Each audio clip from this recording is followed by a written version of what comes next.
Yeah, Oh, this you guys one's can't gonna be see. What the fuck? popular. My bad. Yes, this spring we are largely heading to the unknown. New anime originals bro. from fresh Stomach. and also decorated creators of the past, franchise reboots, spin-offs, new unproven IPs that could be a classic or die on a whimper. So screw the memes today because we've got a lot to get through. Hit that intro.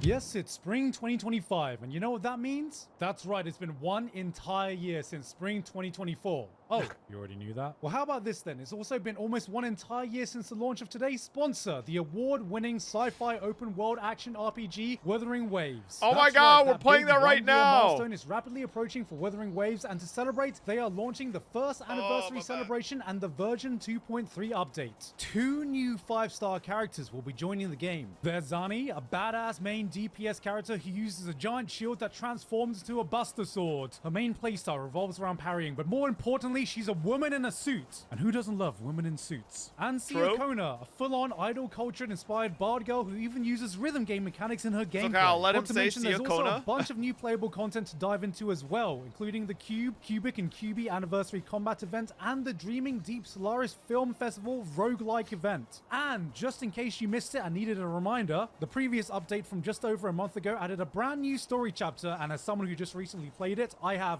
one word for you: absolute cinema. That's 2 words. So if you've yet to try the game or have just been looking for an excuse to jump back in, now is the perfect time. Head to that link in the description to download the game today on iOS, Android, PC, PS5, and now even Mac as well. Holy also, fuck, they've just Carlotta, announced their man. upcoming Carlotta collaboration needs with to, like, Cyberpunk grow a little Edgerunners bit or in something. She needs to 2026, wear, like, so platform stay shoes. tuned She's for way too updates. short. Thanks again to Wuthering Waves for sponsoring us today. and Hey, with that Toe said, Sniper, thank you for the back to raid. spring I hope anime. you had a great stream. クジライさん肩もごめんごめん。っといろいろ気にしてくださいよ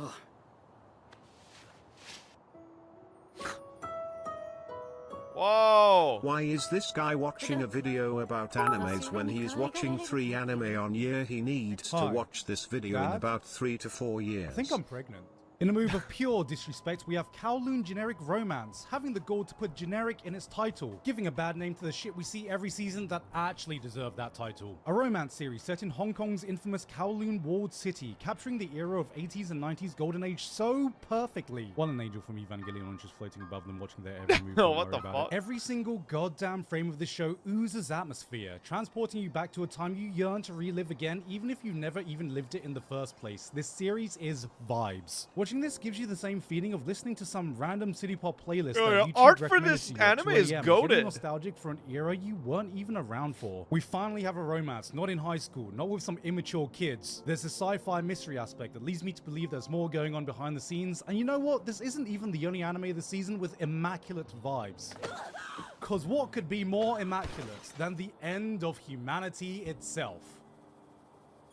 Damn, that got dark. Yes, it's another anime original coming from Cygames Pictures, and I think I've learned to have a soft spot for Cygames? cheerful, comfy stories set in a desolate, post-apocalyptic world, because at this point, maybe the idea of the world coming to an end is more comfy than it seems. But also, there's just something about combining upbeat stories with this air of melancholy that I can't help but gravitate towards every time, like a moth flying towards my next existential flame. If, like me, you've been looking for a show that reignites those feelings you got from watching Girls' Last Tour, give this one a go.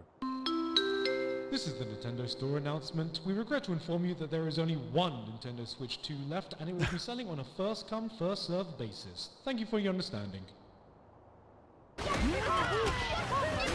We got just a handful of sequels this season, like more Windbreaker, a boy shows about boys being boys doing boy things like fighting, punching each other, forming manly brotherhoods with each other. Why are all the girls watching this? Shoshimin is continuing, Aharen along with Sentai Daishikaku. Hopefully this season can capitalize on its premise and not drag us through another 7 episodes of exams we don't care about. Fire Force is entering its final season. I never finished the first one, but every so often I'll come across a clip that makes me want to pick it back up. But that's if the later seasons don't take me out of some of the insane action scenes it's capable of by shoving a boatload of Tamaki's ass in my face every time I'm just slightly immersed. And that's a big if. Oh my god, is that Sea Dog VA? Oh my god, is that Sea Dog VA? Oh my god, is that Sea Dog VA? This one just came out of nowhere. We got another remake of a classic manga from the creator of Detective Conan this time, which I'd never heard of before. But god damn if this didn't turn out to be some of the best animation on offer this season. Studio Wit continue to prove they are just the master chef with everything they touch, because this is on a whole nother level for remakes of old school anime, even with some of the great ones we've had recently. My Hero Academia is also here with a darker, grittier spin-off series that has so far impressed me as much as the mainline show. It's interesting to see a street level perspective of the Hero Academia world, following characters who don't have flashy city leveling powers still find a way to take down these supervillains. You got your friendly neighborhood Slider-Man, some idol wannabe whose quirk is to bounce. Crazy stuff. And the most powerful hero of all. What the Yes, there's the guy whose only quirk is the 2 massive balls he wakes up with every morning to take on these super villains without having any powers. It's Only Man's. So, did you hear about what's going on? Not really, I don't follow the news. So yeah, well, America's putting up tariffs. Yeah, on who? Canada and Mexico. Wait, I was wrong. It's every country.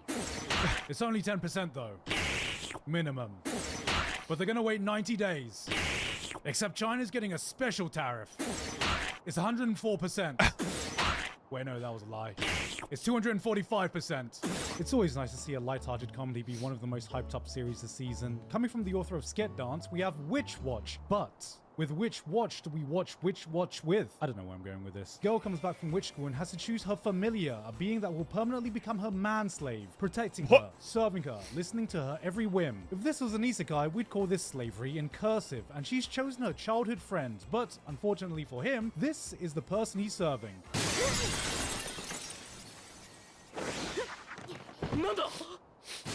Oh, I remember this. I watched a clip of this. Yep, she's one of those. This is the type of girl who'd stare at a bottle of orange juice because it said concentrate. But it's the chemistry between the two leads that makes these opening episodes work so well. I heard the For Ian the 5 of you dub still for remember that Aho the Girl, witch this character that, is more like magic and less who was it? I domestic think it was Lily violence. Peachy or something. Lazarus. If there was one show I was excited for before the season started, this one was my pick. It's some dystopian future where all of humanity has got addicted to some miracle drug because it's easily accessible and affordable with no apparent drawbacks except for one. That's revealed by the drug's creator, Dr. Skinner, that anyone who's taken the drug will die approximately Bro, I would 3 not years trust a after they medicine first from take someone it. named The Dr. world Skinner. falls into chaos. Panic That's like the ensues, and evilest Dow doctor Jones name I've drops ever to the heard. lowest it's ever been in years.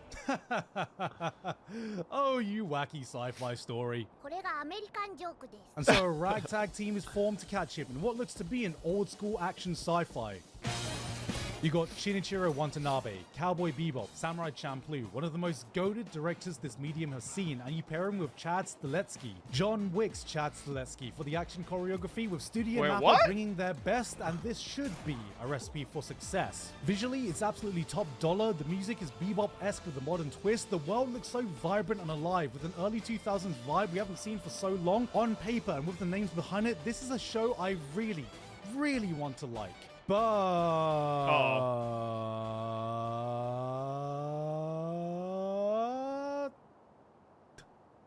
don't know, guys. Something just feels off. Well, we're here to save the world. What are we? Some kind of Suicide Squad? We're like the Avengers or something. Oh shit, guys, I was bloody joking. The writing is trying so hard to be cool. Really hard. Maybe a bit too hard, because it sometimes reaches awkward sounding dialogue or even Marvel level quips. It never quite reaches the natural charm and chemistry when you watch something like Cowboy Bebop. I mean, just take the main character. He's like Spike. He can do everything that Spike does, except with more backflipping. He can fight like Spike with more backflipping. He can run like Spike with more backflipping. Motherfucker graduated from the Leon Kennedy School of Necessary Backflipping.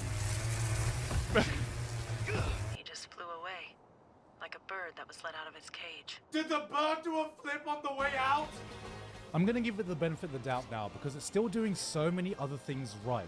It's early days, so we'll know soon if it'll fall flat on its face or will it fly away like a bird backflipping out of its cage. On this episode of What in the Actual Goon, an anime where a girl can loop back in time every time she takes off her underwear. Now, I'm no stranger to anime logic. I can get behind degeneracy. I can get behind wacky concepts. But you're telling me a silent classroom full of people is not going to notice a guy standing up in eye shot of everyone and walking over to the most popular girl in class only to get on his knees and play around with her underwear while she violently moans. Motherfucker, I couldn't get a coffin class without getting a snarky comment from the teacher. Meanwhile, I already bro is followed out the there putting artist his foot for, halfway up the stairway to heaven, and not a for single this. person is pointing I this followed out. them a long time It's ago. just a dumb ecchi show. Why are you overthinking this? No, this is still a story based on rules we have to abide by. I can't suspend my disbelief to this. My dick would never forgive me again. We may be degenerates. We may watch shows that appeal to the lowest common denominator, but that doesn't mean we can't goon with standard. Wait, hold on. Crunchyroll actually have the uncensored version on their site? What? Okay, hold on a second. Here's your bill.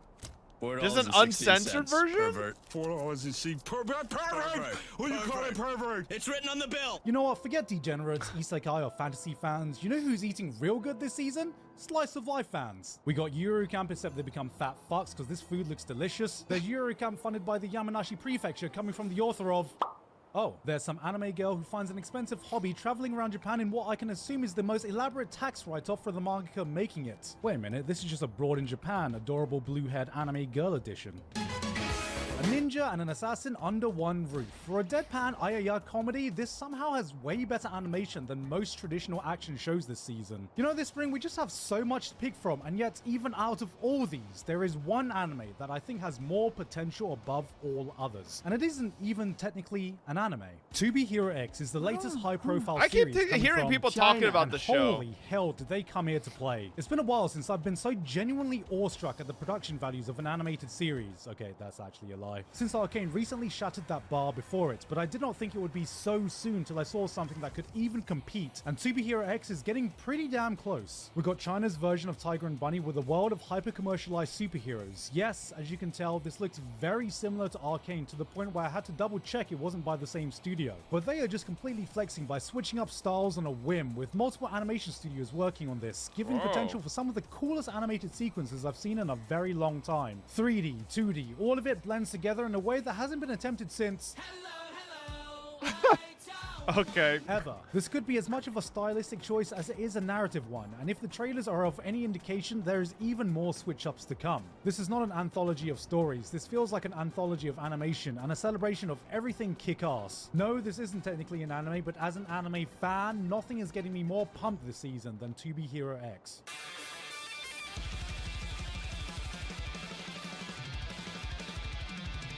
Hey yo, watching the crack? Okay guys, remember last time when I freaked out trying to convince you guys that idol anime and band anime are totally different things? Well, I think I finally realized the massive difference that makes these two genres totally unique. You see,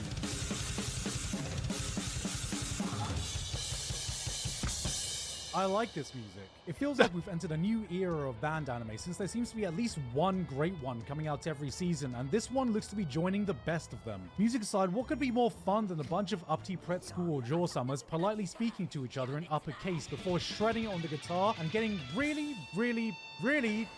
concerningly wet while doing so as a sign of their totally platonic friendship. No Hoyoverse. This was just a bloody fun show, and I don't know how they could make it any better. Oh! There's a bird! And she's flying out of the cage! Oh my god, when's she gonna do a backflip? I don't know what bloody horse Uma Musume fans sacrificed to the gacha gods, but this franchise has now somehow become one of the must-watch sports anime. For those unaware, you come in thinking of watching a cash grab of some gacha game adaptation, and then they will drop a scene like this.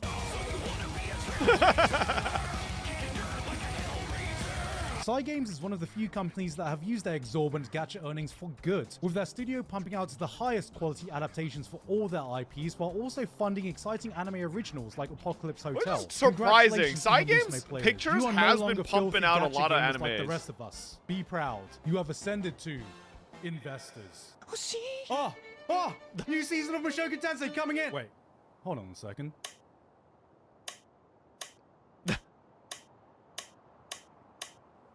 What the hell? The beginning after the end. Now, this is a webtoon anime with a story that I've been told rivals Mushoku Tensei's, and well, The only thing coming close to an end is my hope that this is going to get a good adaptation. You know, I got a feel for the beginning after the end fans. If this is the final product they waited for, I can only imagine the first draft of the screenplay went something along the lines of... In the beginning, in the beginning, yeah, in the beginning, yeah. In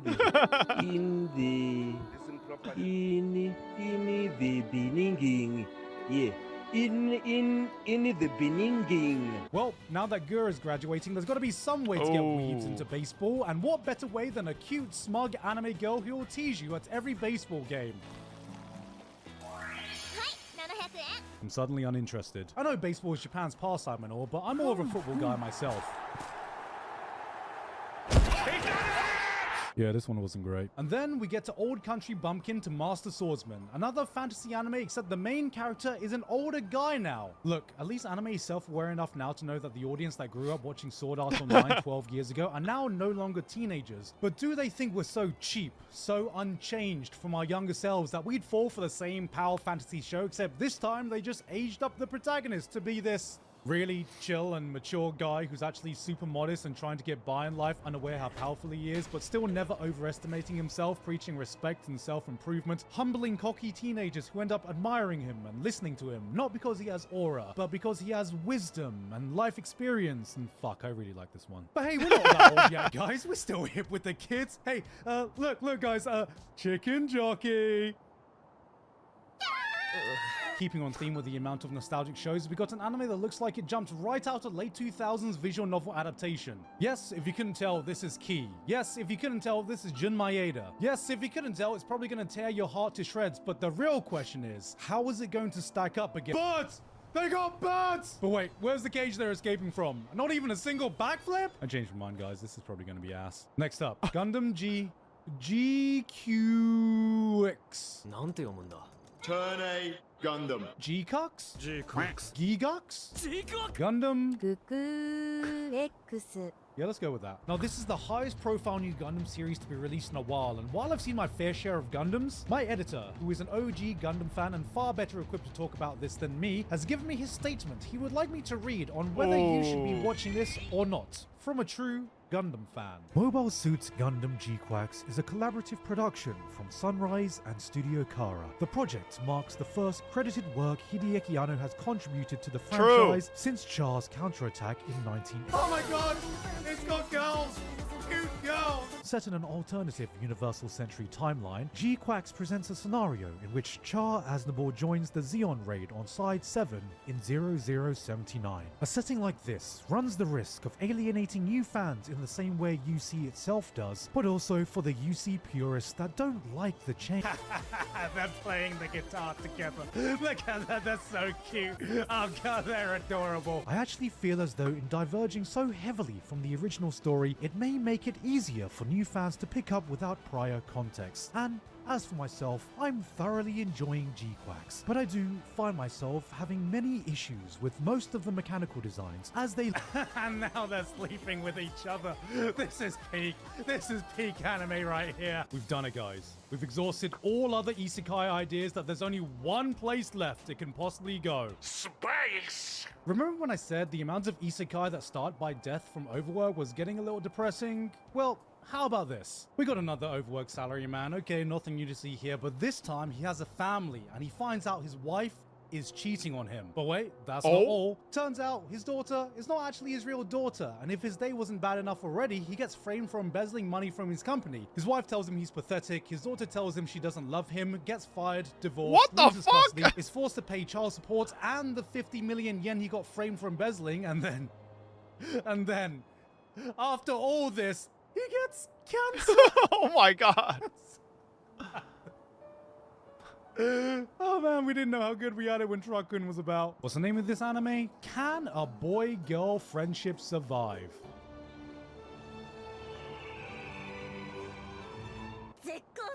No. This one's an interesting concept. On her 17th birthday, an apprentice witch gets told she is cursed and has a year left to live. That is, unless she is able to collect 1,000 tears of joy from people, which will not only save her life, but also grant her immortality. And so she goes on a personal journey to help strangers and bring some genuine happiness to people's lives. Damn, isn't this nice? Isn't this a feel-good series? No. Small brain. Amateur shit. Let's break this down. You need to average at least 2.7 tears per day or you are going to die. That is multiple tears per day. Going around solving random people's problems is probably the dumbest fucking thing you can do in this situation. Think, girl, think. You can mainly focus on just one person at a time. Each problem can take maybe days or even more to solve, and at the end of it all, you don't even have a guaranteed success rate if the fucker doesn't want to cry. So, here's how a pro does it. Step 1. Get an apartment right next to a hospital. Extra points for a hospital that specializes in life-saving surgeries or delivering newborns. This will give you a way to passively farm that shit when you got nothing going on. Step 2.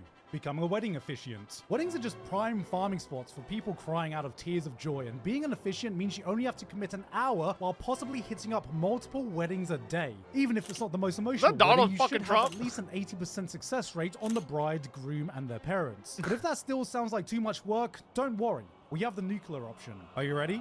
Attend one single Taylor Swift concert and you will reach your cap in a single song with tears to spare, I swear to God. You will be thanking white women for the rest of the immortal life you will now live. But no, ooh, make this grandma cry.